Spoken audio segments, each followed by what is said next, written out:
Selamat pagi teman-teman semuanya, perkenalkan nama saya Adven Filipi Baresi, saya dari Universitas Pembangunan Jaya dengan NIM 2022-011-052.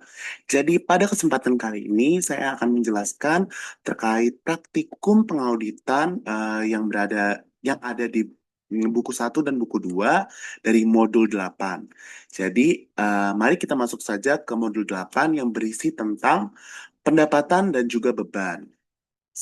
Untuk pertama, saya akan membahas dari buku satu dulu, yaitu buku yang warna hijau.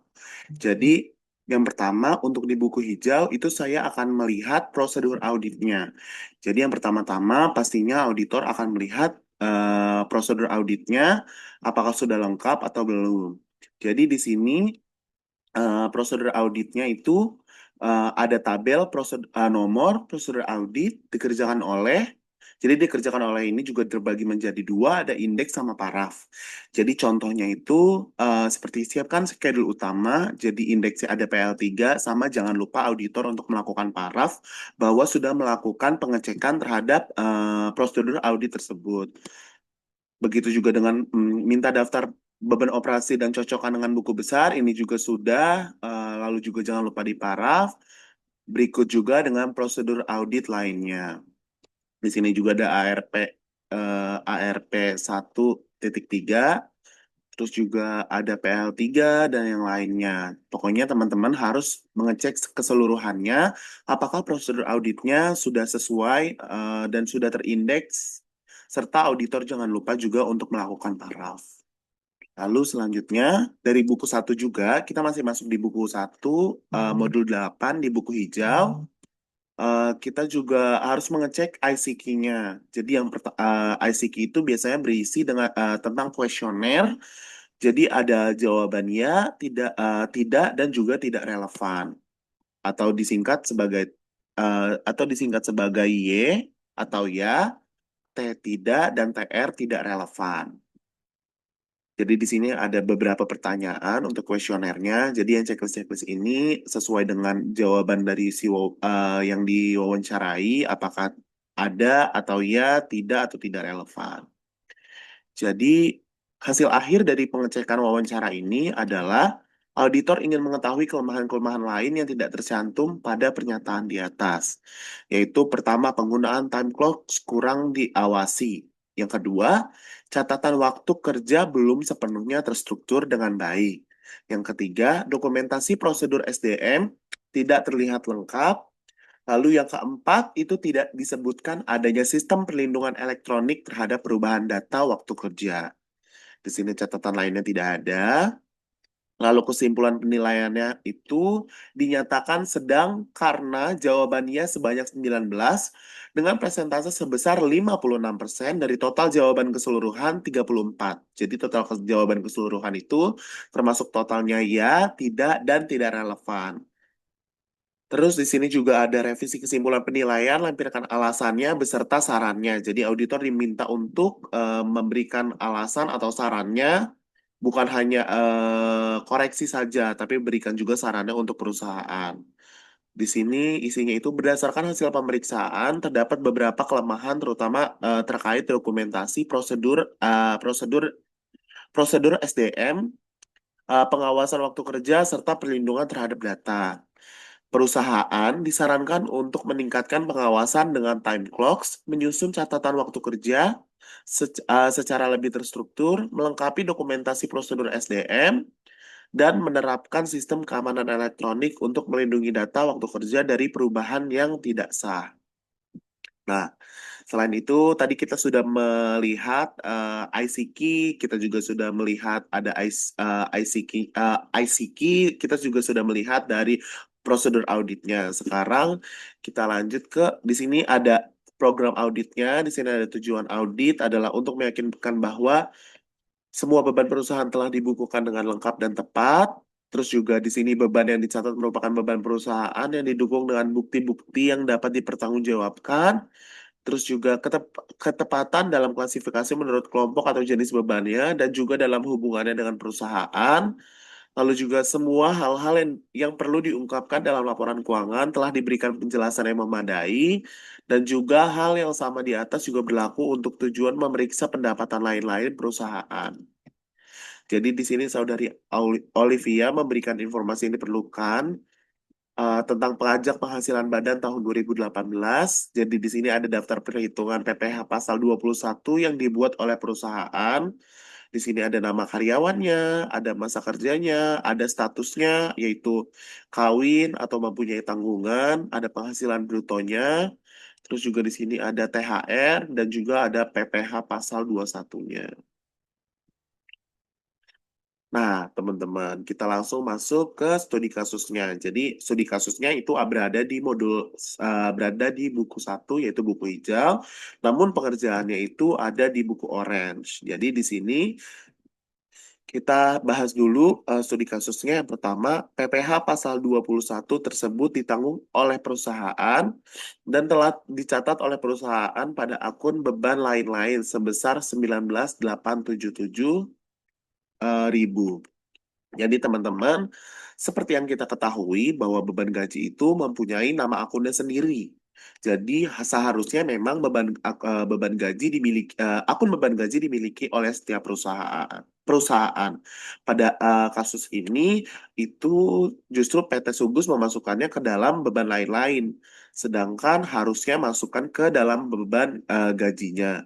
Jadi seharusnya menjadi beban gaji karena akan memotong si gajinya tersebut. Jadi bisa kita langsung masuk ke em, tabel untuk pengerjaannya. Jadi di sini nomor satu, perusahaan salah catat PPh satu ke dalam akun beban lain-lain yang seharusnya dimasukkan ke beban gaji. Mari kita lihat apakah jurnalnya, teman-teman. Nah, seperti ini. Jadi jurnal itu beban gaji pada beban lain-lain. Karena kita ingin menghapus beban lain-lainnya, maka beban lain-lainnya kita taruh di kredit, beban gajinya kita taruh di debit. Jadi masing-masing itu sebesar 19.877.000. Lalu selanjutnya kita masuk lagi ke dokumen ke buku satu. Nah, di sini berdasarkan pemeriksaan BBK, terdapat beban komisi penjualan selama tahun 2018 sebesar 60 juta atas nama perorangan dan bukan karyawan perusahaan dicatat pada akun perjalanan dan akomodasi. Nah, di sini juga ada isu ya teman-teman, bahwa seharusnya masukkan biaya jamuan dan representasi karena harus sesuai dengan akun yang telah ada. Jadi, coba kita masukkan ke dalam jurnal.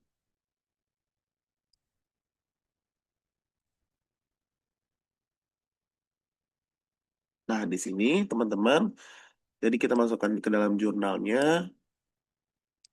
Nah, di sini. Jadi jurnalnya itu adalah jamuan dan representasi dan perjalanan dan akomodasi. Jadi jamuan dan representasi itu di debit 60 juta, sedangkan perjalanan dan akomodasinya itu kita masukkan 60 juta karena kita ingin mengeluarkan si perjalanan dan akomodasinya. Maka kita keluarkan di sisi kreditnya, teman-teman. Oke, selanjutnya ke buku satu kembali ke ini isu yang ketiga atau contoh atau studi atau kasus yang ketiga atas pemeriksaan BBK nomor 02 strip 11 tanggal 15 bulan 11 tahun 2018 pembelian telepon genggam Samsung A7 sebesar 4.500.000 yang diberikan untuk relasi bisnis. Sekali lagi teman-teman, ini untuk relasi bisnis yang dicatat oleh perusahaan pada akun perlengkapan kantor. Ini juga isu ya teman-teman, seharusnya ini masuk ke representasi dan jamuan karena peralatan yang dibeli ini untuk si relasi bisnisnya, bukan untuk operasional perusahaannya. Jadi untuk jurnalnya itu adalah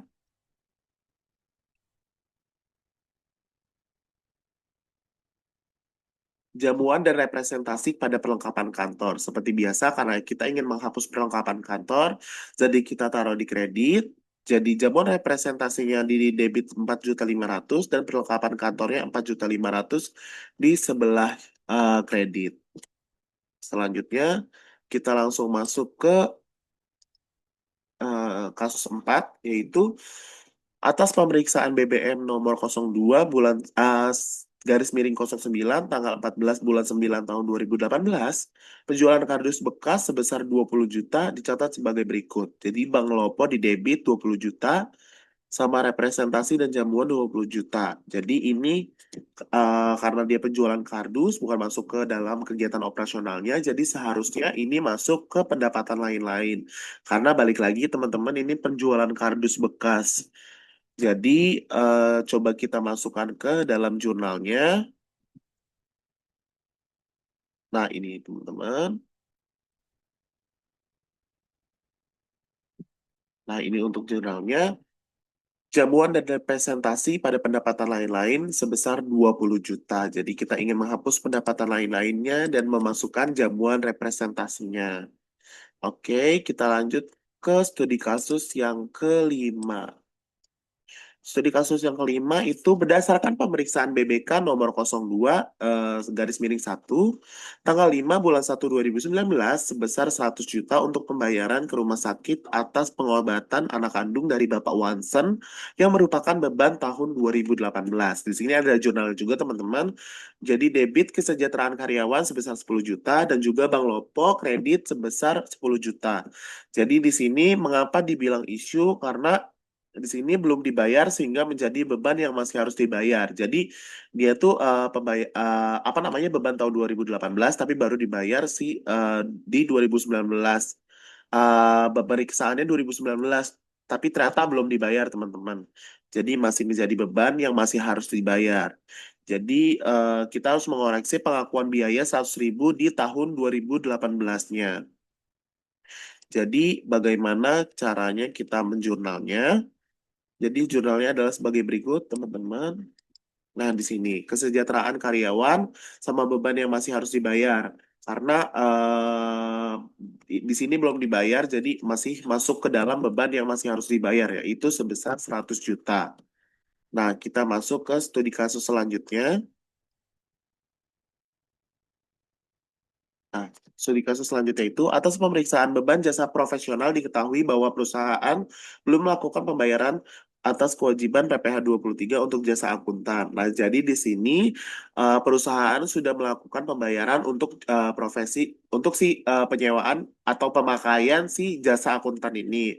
Akan tetapi perusahaan lupa akan PPh 23-nya. Jadi belum membayar kewajiban PPh atas PPh 23, pasal 23. Jadi di sini si perusahaan itu membayar si jasa akuntannya ini 20 juta. Nah, berdasarkan peraturan untuk PPh pasal 23 untuk jasa itu dikenakan tarif sebesar 2%. Jadi 20 juta dikali 2% sama dengan 400.000. Jadi PPh 23-nya 400.000. Jadi yang seharusnya dibayar oleh perusahaan itu adalah 20 juta 400.000 di mana 20 jutanya itu adalah untuk membayar si jasa akuntan dan 400 ribunya lagi itu adalah untuk si PPh pasal 23-nya. Jadi kita langsung masukkan saja jurnal untuk mencatat PPh pasal 23-nya.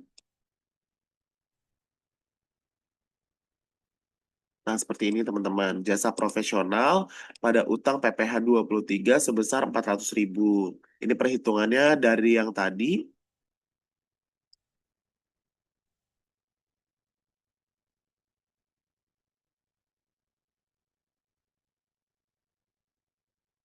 Ini teman-teman 20 juta itu tadi jasa profesionalnya, jasa akuntannya dikali 2% itu tarif 2 PPh 23-nya. Nah, teman-teman, tidak hanya sampai catatan pemeriksaan, tapi juga harus dimasukkan ke dalam tabel ini. Ini tabel si utang pajaknya. Jadi, kita masukkan ke dalam sini, teman-teman. Jadi, gajinya dimasukin ke sini. Lalu juga ada perjalanan dan akomodasi.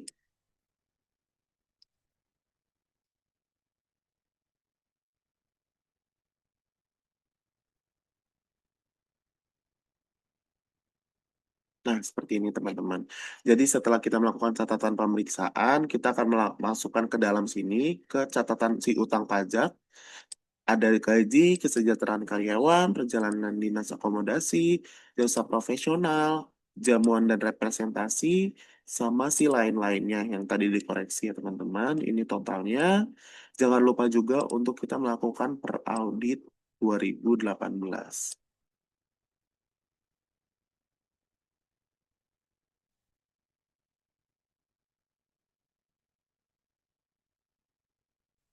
Nah, ini teman-teman. Jadi ini per audit didapat dari mana? Jadi kita melakukan penjumlahan saja dari per klien sama parenya kita melakukan penjumlahan. Entah itu ditambah atau dikurang tergantung dengan saldo normalnya, baik di debit ataupun di kredit. Tinggal nanti disesuaikan saja. Lalu kita lanjut ke soal selanjutnya atau kasus selanjutnya. Jadi di sini ada kasus selanjutnya, teman-teman. Kita balik lagi ke buku satu.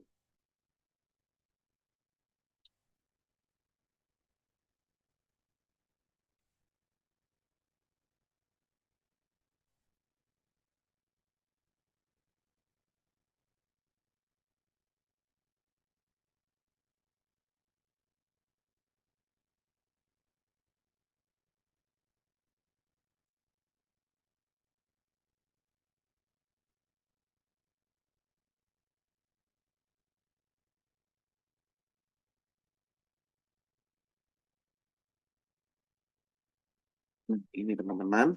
Jadi kita masuk ke dalam sini dulu sebelum kita masuk ke selanjutnya.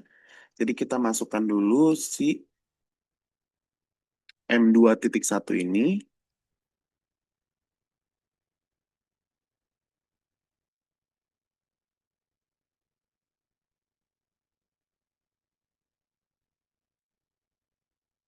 M2.1 ini teman-teman.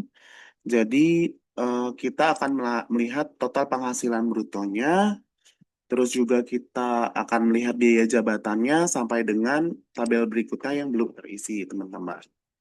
Oke.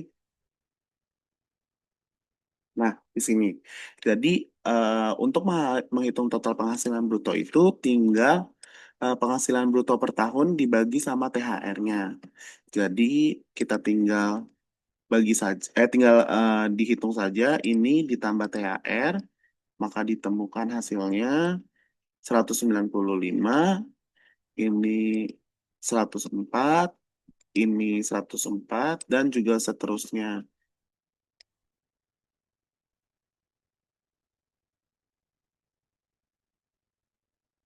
Nah, ya begitu teman-teman. Jadi pokoknya total penghasilan bruto itu dari penghasilan bruto per tahun ditambah sama THR-nya. Terus untuk biaya jabatannya itu, terus untuk biaya jabatannya itu memang di peraturan untuk perhitungan PPh satu itu per orang dikenakan 5%. Jadi tapi batasnya itu adalah 6 juta. Nah, seperti di soal ini itu si Diestri ternyata ternyata melebihi dari 6 juta ini. Coba kita hitung, teman-teman.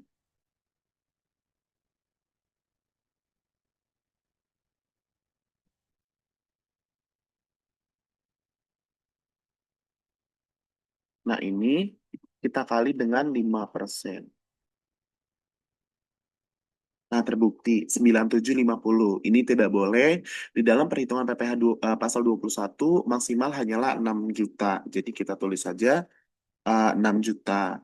Tapi yang lain tetap melakukan 5%. Coba kita tarik ke bawah. Nah, ini teman-teman. Jadi ke bawah tidak ada yang melebihi 6 juta, hanya Diestri saja. Jadi hanya Diestri saja yang kita ganti menjadi 6 juta. Nah, BPJS diambil dari mana, teman-teman? Kalau BPJS itu kita ambil dari iuran pensiun, karena di sini tidak dijelaskan bahwa ada BPJS yang tertera. Jadi diambil dari sini, teman-teman.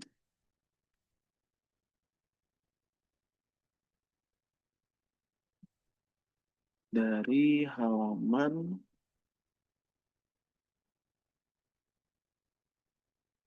208 sampai 212. Nah, ini teman-teman. Jadi kita lihat,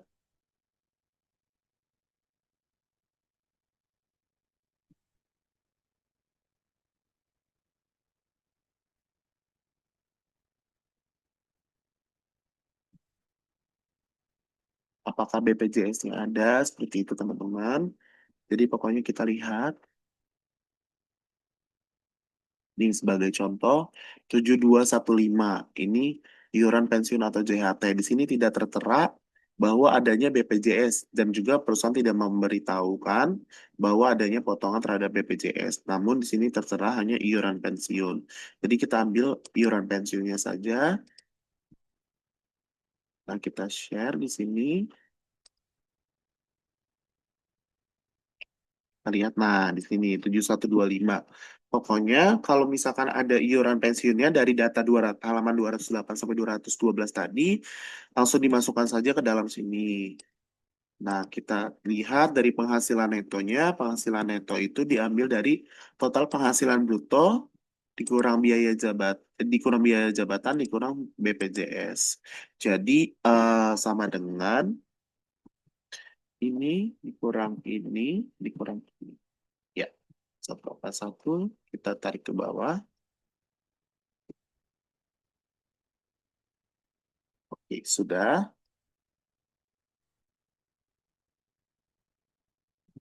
Baik, teman-teman, untuk selanjutnya PTKP-nya. PTKP-nya itu bisa kita lihat dari data 208 sampai 212 tadi. Tapi kalau misalkan tidak lihat itu, kita juga bisa lihat dari statusnya. Jadi seperti contohnya, status kawin itu K1 itu 4,5, ditambah tanggungan itu 1 per orang, itu 4,5, sama wajib pajak pribadinya itu senilai 54 juta. Jadi tinggal kalkulasikan saja disesuaikan dengan statusnya. Nah, ini adalah contohnya yang sudah diperhitungkan. Nah, terus PHKP-nya, PHKP-nya kenapa hanya ada 5 orang ini saja? Karena bisa kita lihat teman-teman, dari jumlah penghasilan neto sama PTKP-nya saja, yang plus hanya ini. Maksudnya yang tidak minus hanya ini, hanya 5 orang. Sisanya minus 30 ke 54, 49 ke 63, 49 ke 54, 49 400 ke 67 500, 36 100 ke 5800, dan seterusnya. Nah, maka yang didapat PPh satunya hanyalah 5 orang ini saja juga. Nah, ini. Nah, kita lihat lagi nih teman-teman. Tadinya, eh, tadi berdasarkan perhitungan, itu PPh satu seharusnya 19 940 250. Nah, tapi yang disetor itu 19 877. Maka yang terutang itu sebesar 63 250. Karena yang disetor ternyata hanya 877. Berarti perusahaan Sugus atau PT Sugus itu mengalami kurang bayar. Jadi yang terutang itu sebesar 63 250. Nah, kita langsung saja masukkan ke catatan pemeriksaan.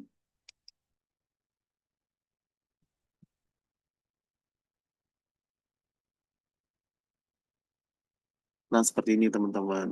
Jadi em, di sini utang pajaknya itu kan di sini 28.568. Sedangkan di sini juga ada yang disetor itu 63.250.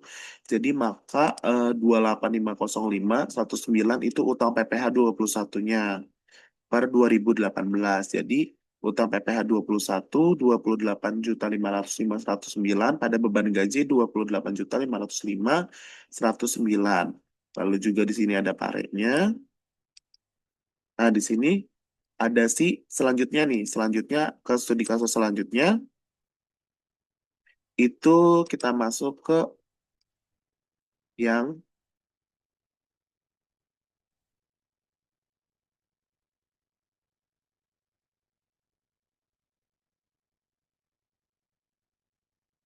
kita masuk ke yang ini, teman-teman.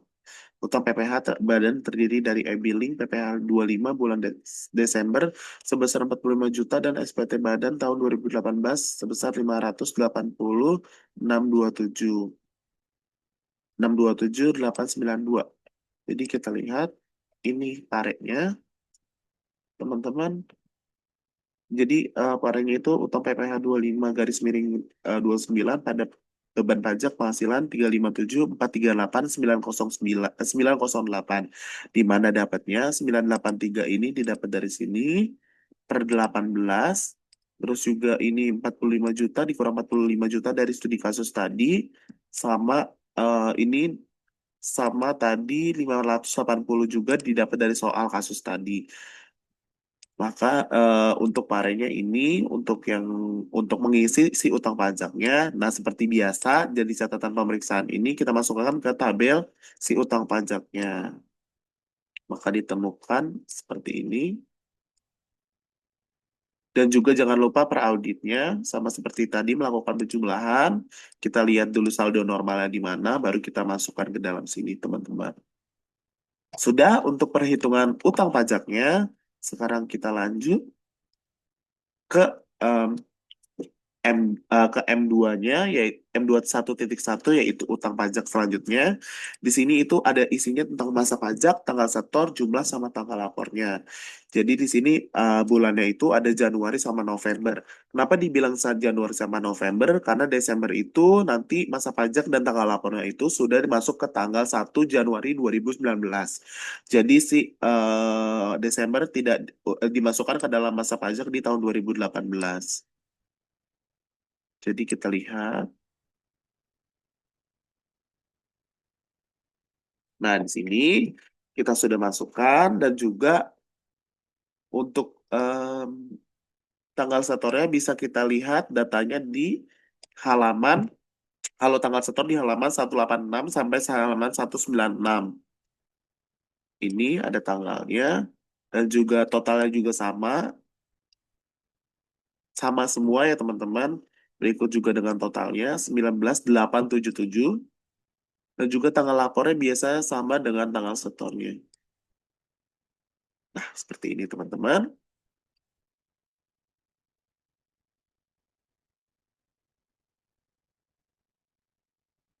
Baik.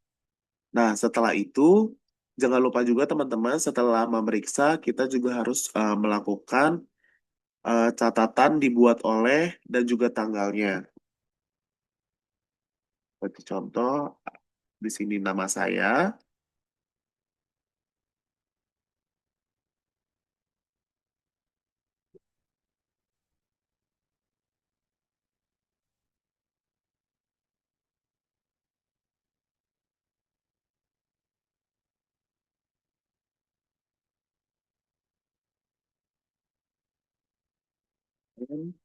lalu juga tanggalnya. Tanggal hari ini, tanggal 1 bulan 7 2025. Begitu juga dengan yang lain, berlaku untuk yang lain, teman-teman. Juga tanggal 1 bulan 7 2025. Ini juga berlaku untuk semuanya, teman-teman. Copy, paste, 1 7 2 5,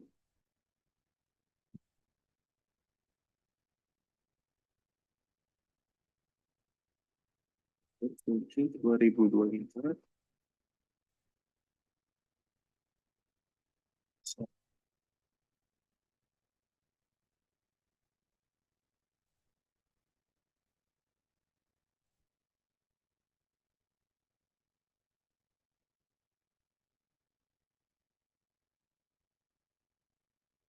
Nah, kita cek lagi apakah sudah terisi semuanya. Nah, ternyata sudah terisi semuanya. Baik teman-teman, itulah pembahasan mengenai modul 8 tadi. Semoga bermanfaat untuk kalian semua. Sekali lagi terima kasih dan sampai jumpa.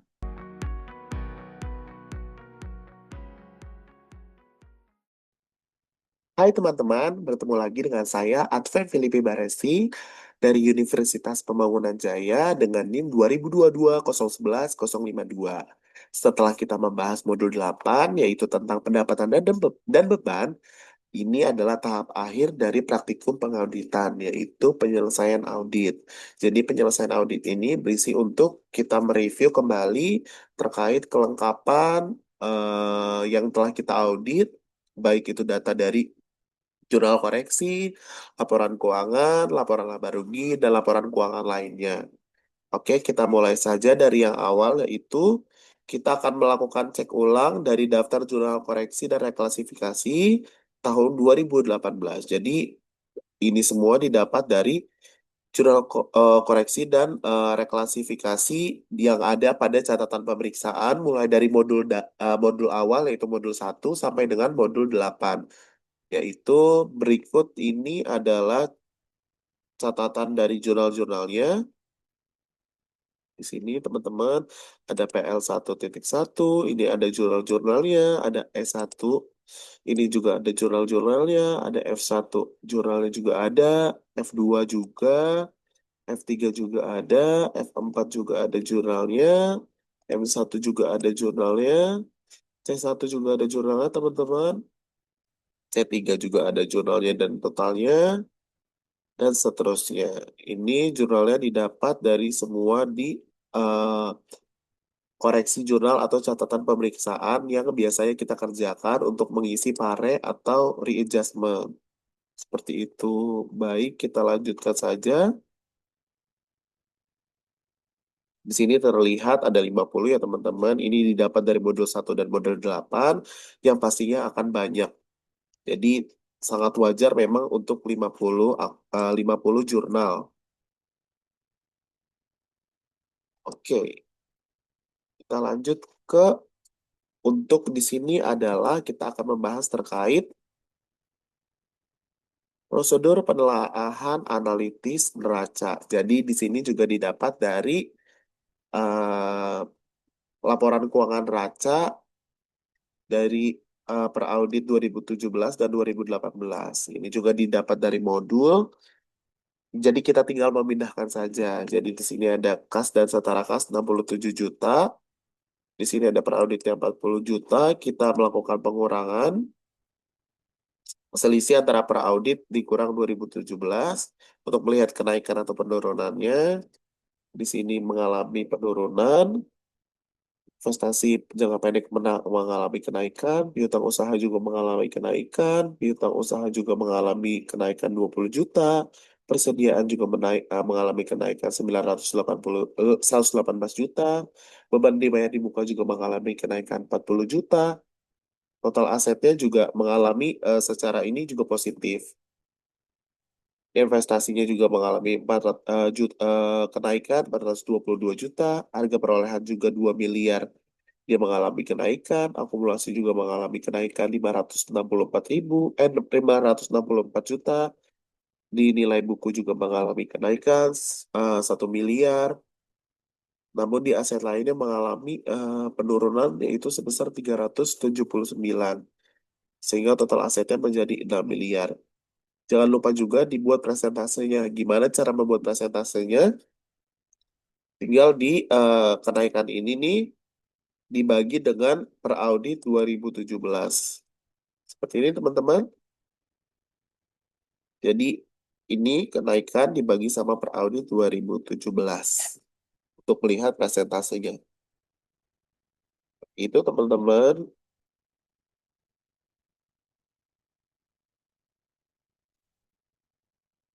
Jangan lupa juga ini kita dibuat olehnya.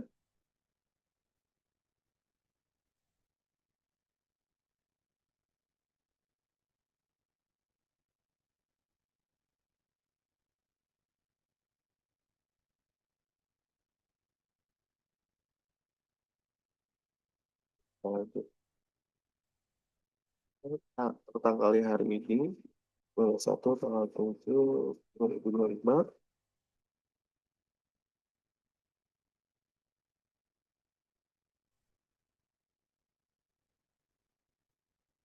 Oke, kita lanjut. ke selanjutnya. Ini tadi kita yang ini adalah aset untuk melihat aset. Ini ada di neraca, sekarang kita melihat yang kewajiban. Kewajiban juga seperti itu ya teman-teman. Jadi kita melihat kenaikannya itu dari ini 2018 dikurang dengan 2017, maka ditemukannya. Nah, ini tidak ada kenaikannya, utang usaha naik, utang lain-lain naik, utang pajak naik, utang biaya yang masih harus dibayar naik, utang bank naik, utang sewa pembiayaan mengalami penurunan, kewajiban jangka panjang ini kan naik, utang sewa juga naik, total kewajiban jangka panjangnya naik, saldo labanya juga naik. Kita jangan lupa juga untuk membuat presentasenya seperti tadi sama dengan em, kenaikan dibagi dengan per audit 2017. Baik, seperti itu. Berikut juga dengan seterus-terusnya. Oke, jadi kita ini akan melihat seberapa besar kenaikan atau penurunannya. Apakah kenaikan atau penurunannya masih wajar atau tidak, seperti itu. Nah, kita selanjutnya masuk ke laba rugi. Jadi laba rugi juga sama, diambil dari modul sebelumnya. Jadi di sini adalah berisi tentang penjualan neto dari per audit 2017 dan 2018. Itu ada kenaikan sebesar 11 miliar. Beban pokok penjualannya ada kenaikan sebesar 8 miliar. Laba brutonya ada kenaikan sebesar 3 miliar. Beban usahanya ada kenaikan sebesar 771 juta. Laba usahanya itu menjadi naik, yaitu 2 miliar. Itu kenaikan 2 miliar. Jangan lupa nih juga melakukan eh, apa namanya persentase. Jadi dari seperti biasa dari ini dibagi sama per audit 2017. Jadi kenaikan dibagi per audit 2017 maka ditemukan 39. Berikut juga dengan ke bawahnya. Laba rugi aset tetap juga 2,5. Laba rugi valuta asing kenaikan 15.200. Pendapatan bunga turun, penurunan 1.042.000, beban bunga naik 215 juta, beban lain-lainnya naik 226, laba sebelum pajaknya naik 2 juta, 2 miliar, beban pajak penghasilan naik 637, dan laba netonya itu mengalami kenaikan sebesar 1.996. Jadi jangan lupa juga presentasenya yaitu dari si 15.200 dibagi per audit 2017. Itu teman-teman, jangan lupa juga dibuat olehnya 1/7/2020. Nah, kita lanjut ke neraca PT Sugus. Jadi neracanya tinggal kita pilih, tinggal kita masukkan saja dari sini. Dari sini teman-teman, dua ini neraca aset, neraca liabilitas, kita masukkan ke dalam neraca PT Sugus, neraca laporan keuangan. Ini datanya,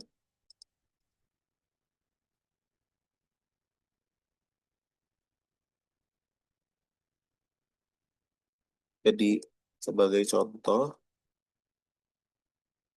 kita pindahkan dulu ke sini. Jadi, kas dan setara kas 2017 masuk ke sini, Praudi 2018 masuk ke sini, dan juga yang lainnya teman-teman, ini seterusnya dimasukkan ke neraca bagian aset. Aset lancar terlebih dahulu. Untuk aset tetap juga begitu, dimasukkan ke dalam neraca laporan keuangannya. Ini jangan lupa di total dan jumlah aset ini harus sama ya teman-teman nantinya untuk dengan jumlah kewajiban dan ekuitas. Jadi pokoknya harus persis. Jadi teman-teman dimohon untuk melihat kembali meng-cross check apakah sudah benar atau belum. Lalu kita lanjutkan dengan liabilitasnya. Nah, ini juga dimasukkan ke dalam sini.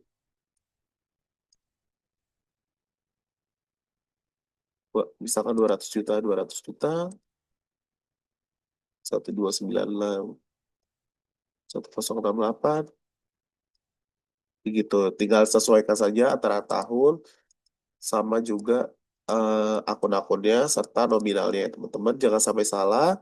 Di sini dibedakan antara jumlah kewajiban jangka pendek dengan jumlah kewajiban jangka panjang.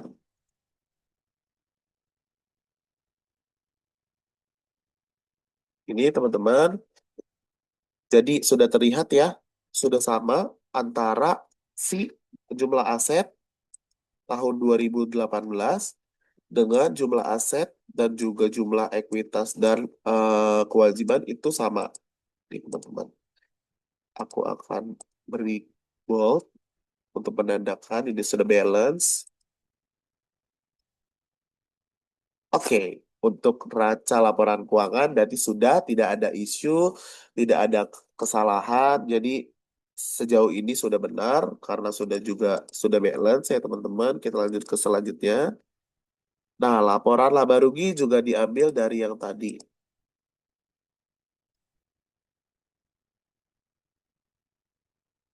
Laporan laba rugi juga diambil dari data modul sebelum-sebelumnya yang berisikan tentang laporan laba rugi. Jadi ini juga diambil dari, jadi kenaikan penurunannya itu diambil dari seperti biasa. Jadi dari 2018 dikurang dengan 2017, maka dapat 11 miliar, beban pokok penjualan adalah 8 miliar, juga apa namanya, laba rugi 3,6 miliar dan seterusnya teman-teman. Oke.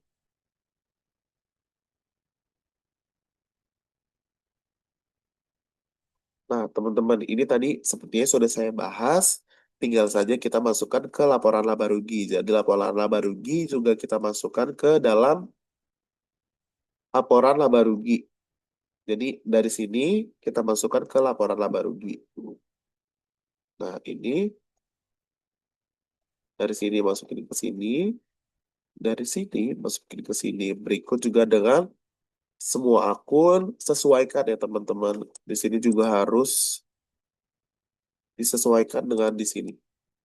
Harus sesuai. Tidak boleh berbeda. Kalau ada yang berbeda, boleh dicek ulang apakah ada kesalahan atau tidak.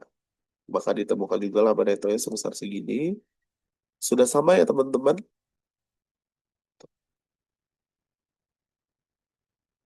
Baik, untuk laporan sampai laba rugi sudah benar.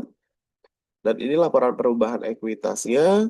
Itu ada saldo 31 Desember 2016, 2 miliar 200 ribu.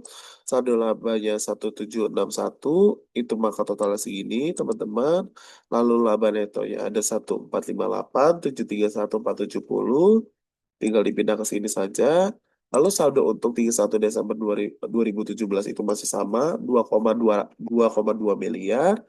Saldo labanya 3129772 dijumlah antara ini dengan ini, maka didapat 5,419. Laba netonya 3455, jadi 41458 sama 3455 itu jadi laba netonya. Ini untuk 2016, ini untuk 2017. Lalu di saldo 31 Desember 2018 ini 2.200.000, 2 miliar 200 ribu, sama ada 6 miliar 674, sama di sini 8 miliar 874. Tinggal ini ditambah ini, maka ditemukan 8 miliar. Oke, ini untuk laporan perubahan ekuitas ya teman-teman. Nah, selanjutnya di sini ada arus kas. Jadi arus kas didapat dari mana sih teman-teman kira-kira? Nah, arus kas ini didapat dari modul teman-teman, dari buku 1. Kita lihat. Nah, ini didapat dari buku 1. Seperti contoh, teman-teman. Misalkan kita lihat.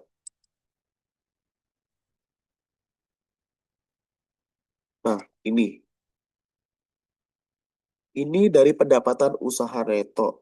Nah, kita lihat apakah benar dia dapat dari usaha neto.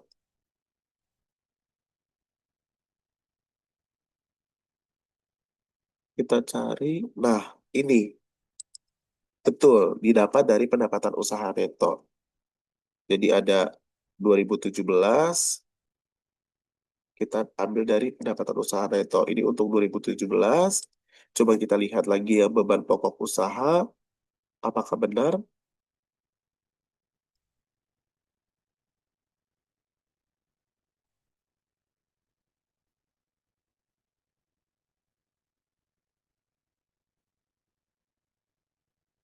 Coba kita lihat apakah benar. Nah ini teman-teman, beban pokok usaha benar ternyata dari 24.885, 883, mohon maaf. Nah, betul. Di sini beban usahanya 1858. Kita lihat dari apakah benar di beban usaha.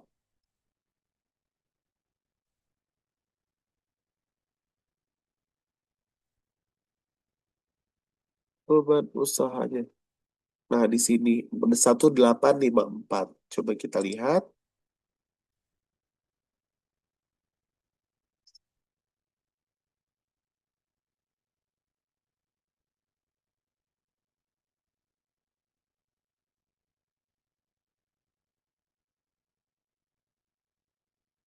Satu delapan lima delapan. Mohon maaf teman-teman. Kita ambil yang pojoknya. Itu per audit 2017. Terus juga kita balik lagi ke nilai buku aset tetap. Kita ambil dari nilai buku aset tetap itu ambilnya dari si aset di laporan, biasanya ada di laporan neraca aset tetap. Kita ambil dari nilai buku 3931. Coba kita lihat. Nah, benar teman-teman. Nah, di sini diambil dari utang pinjaman bank, diambil dari utang bank jangka panjang. Ini biasanya diambil dari laporan neraca, tapi di bagian kewajiban jangka panjang. Ini 823.352 itu utang, itu pinjaman bank. Ini utang sewa pembiayaan diambil dari utang sewa 20.480. Lalu penerimaan penerbitan saham diambil dari total ekuitasnya. Apakah benar diambil dari total ekuitas? Total ekuitasnya. Nah, ini 5439772334. Nah, betul teman-teman. Jadi arus kasnya tinggal dihitung dari em, pinjaman bank, sewa pembiayaan, dikurang sama penerbitan saham. Terus kalau misalkan aktivitas operasi tinggal dikurang, jadi dari penerimaan kas pelanggan dikurangi pemasok, dikurangi sama karyawan lain-lain. Kalau arus kas investasi hanya satu, jadi tinggal dipindahkan ke bawah saja. Nah, penurunan kas penurunan penurunan atau kenaikan neto kas dan setara kas itu dari D12, dari aktivitas operasi dikurang aktivitas investasi, terus ditambah dengan si aktivitas untuk pendapatan, untuk pendanaan. Maka ditemukan segini, teman-teman.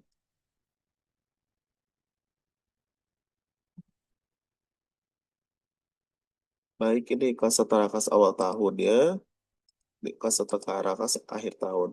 Nah, 2018 mengikuti tadi, seperti tadi ya teman-teman, laporan 2017. Jadi kita lihat dari laporan si seperti contohnya, seperti laba ruginya, lihat dari derajanya, neraca asetnya, kita lihat pokoknya diambil yang 2018-nya aja. Kalau untuk mengisi 2018. Seperti itu teman-teman. Ini untuk arus kas, untuk laporan keuangannya kita sudah sampai sini. Selanjutnya kita masuk kembali ke modul, kembali ke buku. Nah, baik teman-teman, ini buku. Jadi di sini berisikan tentang representation letter. Jadi di sini kepada kantor akuntan publik Risanti dan rekan Jalan Tanjung nomor 2R Jakarta dengan hormat. Jadi di sini kita diminta untuk mengisi yang kosong-kosong saja. Jadi hal pernyataan laporan keuangan untuk periode yang berakhir pada tanggal 31 Desember 2017 dan 2018 sehubungan dengan pemeriksaan saudara atas laporan keuangan PT Sugus untuk tahun buku yang berakhir pada tanggal-tanggal 31 Desember 2017 dan 2018 untuk memberikan pendapat mengenai kewajaran posisi keuangan, hasil usaha, perubahan ekuitas, dan arus kas perusahaan sesuai dengan prinsip akuntansi yang berlaku umum di Indonesia, standar akuntansi keuangan. Dengan ini, kami menegaskan kepada saudara bahwa sepanjang pengetahuan kami, pernyataan-pernyataan berikut diberikan pada saat pemeriksaan saudara berlangsung dengan benar. Jadi kita diminta untuk mengisi tahun-tahunnya. Jadi tahunnya memang kita mengaudit tahun 2017-2018. Sini ada umum, jadi kami menyadari bahwa sebagai anggota manajemen perusahaan telah memberikan semua catatannya. Di sini ada keterangan-keterangan umum, teman-teman. Di sini juga ada penjelasan terkait aset. Semua piutang per tanggal 31 Desember 2017 dan 2018. Jadi di sini tentang laporan piutang tahun 2017 dan 2018. Berikut juga dengan persediaan. Investasi bentuk saham, aset tetap juga pakai 2017-2018. Aset lainnya, kewajiban jangka pendek, jangka panjang, ekuitas, pendapatan beban dan apa rugi juga pakai 2017-2018. Karena bersyarat setelah tanggal neraca juga begitu.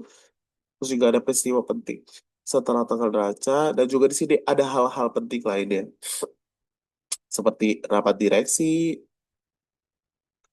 ada hasil rapat direksi, dewan komisaris, pemegang saham dan sebagainya, teman-teman. Nah, di sini juga ada PT Sugus, tanda tangan direktur utamanya. Selanjutnya ada surat pernyataan direksi untuk tanggung jawab bahwa laporan keuangannya itu benar-benar original, benar-benar dibuat oleh perusahaan PT Sugus secara benar. Di sini ada biasanya tulisan kami bertanggung jawab atas penyusunan, ada pernyataan ya teman-teman. Terus juga semua informasi dalam laporan keuangan dibuat secara lengkap dan benar. Di sini juga tidak mengandung informasi fakta material yang tidak benar, berarti harus benar ya, ya teman-teman, harus jujur di sini. Terus juga semua dokumen transaksi, catatan keuangan, pembukuan, serta dokumen pendukung juga harus lengkap dinyatakan di sini. Terus ada tanda tangan juga direktur utama sama manajer akuntansi dan keuangannya. Di sini ada informasi lainnya. Nah, di sini ada informasi yang mendukung pos-pos laporan keuangan. Jadi ada kas besar, kas kecil, Bank CAB, Bank Lopos sama jumlahnya. Jadi 2018 sama 2017. Untuk 2017 ada 8 juta, 2 juta, 57 juta, sama 655, 350. Sedangkan 2018 kas besarnya 22.900, kas kecil 1.800.000, Bank CAB-nya 1331, 31 400 sama jumlahnya 38.091.482 sama 67.695.350. Aset lancarnya yang dibatasi penggunaannya PT Bank CAB Jakarta 1 miliar 450 ribu di tahun 2018 sama di 2017 yaitu 1 miliar. Investasi pada saham, ada Gudang Jakarta sama Garam Jakarta 269.500 itu 269.500 pada 2018 sama 200 juta pada 2017. Piutang usaha pada pihak ketiga itu 12 juta 187.673.240. Terus 2017 8 miliar 497.922.298. Nah, di sini ada persediaan, ada barang jadi, barang dalam proses, bahan baku, sama bahan pembantu. Itu barang jadi 2018 1 miliar 762, 2017 itu 2017 itu 1 miliar 134, ada barang dalam proses 305 juta 2018, 2017 yaitu 334, terus ada bahan baku, bahan bakunya itu 527 di 2018, sama 2017 yaitu 202.045. Oke teman-teman, itu ada jumlahnya juga. Jadi investasi pada entitas asosiasi ada ini 100.000, 100 juta, 325, 200, 425, 200. Ada PT PUH di Grab. Oke, teman-teman. Untuk aset tetap juga, di sini ada tanah, bangunan, mesin peralatan, kendaraan, peralatan kantor, akumulasinya juga, tanah, bangunan dan peralatan, mesin dan peralatan, kendaraan, sama peralatan kantor. Habis itu tanah, bangunan, mesin dan peralatan, kendaraan, sama peralatan kantor. Di sini juga ada catatan, beban penyusutan yang dibebankan dalam beban pokok produksi dan beban usaha masing-masing sebesar 209.500.000 dan 354.691.800 untuk tahun 2018 dan sebesar 109.500.000 dan 116.727.080 untuk tahun 2017. Terus juga aset tetap dijamin dengan asuransi kerugian kebakaran, kecuali kendaraan bermotor dengan asuransi all risk, nilai jaminan sebesar 3 miliar untuk 2018 dan 1 miliar untuk tahun 2017. Di sini juga ada utang usahanya, ada utang usaha pihak ketiga, ada perpajakannya PPh 21, 23, 25, sama 29. Pajak pertambahan nilai. Di sini ada perhitungan pajak pertambahan nilai secara lengkap, sama ada beban pajaknya.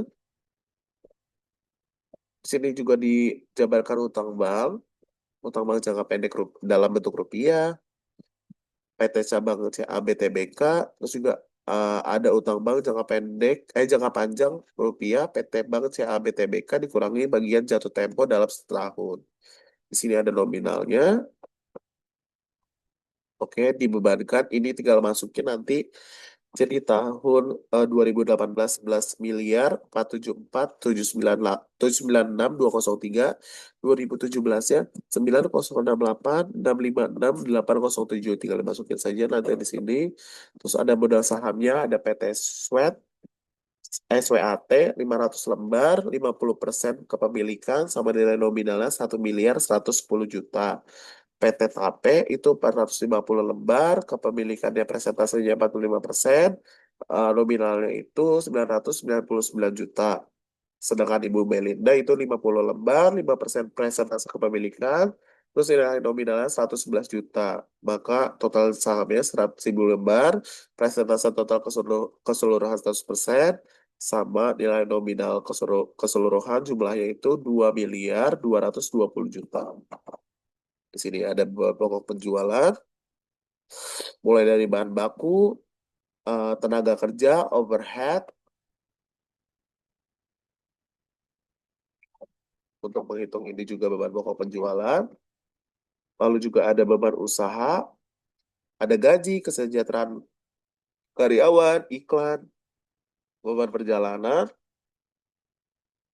imbalan jasa konsultan, premi asuransi, representasi dan jamuan, sumbangan, alat tulis dan biaya kantor, pos, telepon dan komunikasi, listrik dan air, penyusutan, piutang tak tertagih, sewa, beban bank, dan lain-lainnya.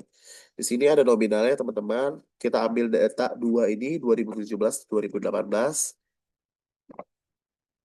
Nah, di sini juga ada tambahan nih, ada beban komisi penjualan yang tidak masuk di sini, jadi kita tambahin sendiri, ada 60 juta, sama bensin 168.587.770, dan bensin di tahun 2017 itu 68.604.500. Maka jumlahnya itu 2.548.428.635. Terus kalau 2017 1 miliar, ini miliar 858.952.240. Nah, di sini juga ada laporan auditor independen. Kami telah mengaudit neraca atau laporan posisi keuangan PT Subus tanggal 31 Desember. Balik lagi tahunnya harus diisi dengan benar, yaitu 2017 dan 2018. Di sini juga, di sini biasanya memberitahukan bahwa si auditor telah melaksanakan audit juga berdasarkan standar auditing yang ditetapkan oleh Institut Akuntan Publik Indonesia atau KAP. Itu juga standar tersebut mengharuskan kami merencanakan dan melaksanakan audit agar memperoleh keyakinan yang memadai. Jadi laporan si auditor independen tentang pelaksanaannya selama audit seperti itu teman-teman. Di sini juga ada datanya. Di sini juga ada keterangannya. Wajar, secara wajar ternyata si PT Subrus disebutkan di sini dalam laporan auditnya. Terus di sini juga ada manajemen letter, jangan lupa juga untuk mengisi Dewan Komisaris PT Subrus, Jalan Danau nomor 89, jangan lupa alamatnya. Terus kami telah melakukan pemeriksaan PT Subrus tahun 2018, yang berakhir pada tahun 2018 dengan mengeluarkan pelaporan pemeriksaan itu pada tahun 12 Maret 2019. Jadi itu isinya ada anggaran, isinya ada anggaran, terus juga ada auditor internal, ada uang kasnya, ada penagihan piutang, ada laporan akun bulanan dari piutang usaha, ada perangkapan tugas, inventarisasi aset tetap, prosedur pembelian, penyimpanan barang di gudang, sama ada komentar manajemennya. Baik teman-teman, sekian karena sudah selesai untuk pembahasan saya mengenai penyelesaian audit ini di modul 9. Semoga apa yang saya sampaikan dapat terdengar jelas dan dapat dipahami. Baik, saya akhiri. Sampai jumpa lagi teman-teman.